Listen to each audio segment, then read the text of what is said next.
Obviamente estar ahí por lo que significa.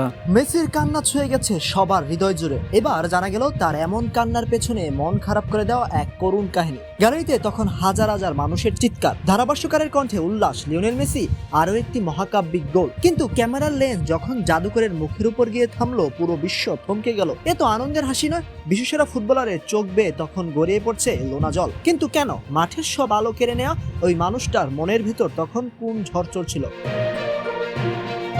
মাঠের সেই জাদুকরী পারফরমেন্সের আড়ালে লুকিয়ে ছিল এক বুক ভাঙা কষ্ট।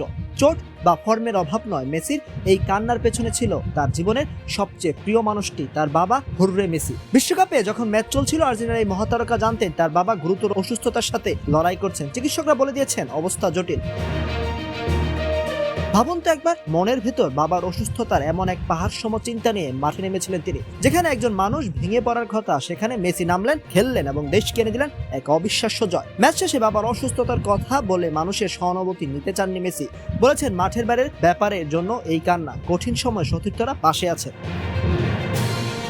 বার্সেলোনা সেই ছোট্ট লিও থেকে আজকের বিশ্বজয়ী অ্যালামটেন। মেসির এই রূপকথার পেছনের মূল কারিগর ছিলেন তার বাবা, যিনি একাধারে তার মেন্টর, গাইড আর অভিভাবক। জীবনের এই সোনালী মুহূর্তে বাবাকে পাশে না পেয়ে মাঠের পারফরমেন্স দিয়ে যেন বাবার সুস্থতার জন্য এক নীরব প্রার্থনা করেছিলেন মেসি।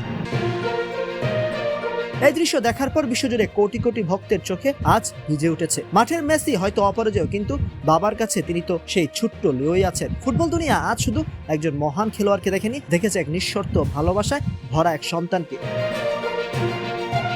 রেকর্ড বইয়ে হয়তো মেসির এই হ্যাটট্রিকটি শুধু একটি সংখ্যা হয়ে থাকবে, কিন্তু বাবার প্রতি এক বিশ্বসেরা সন্তানের এই অশ্রুসিক্ত ভালোবাসা ফুটবল ইতিহাসের পাতায় অমর হয়ে থাকবে চিরকাল। আমরাও প্রার্থনা করি লিওনেল মেসির বাবা দ্রুত সুস্থ হয়ে উঠুন।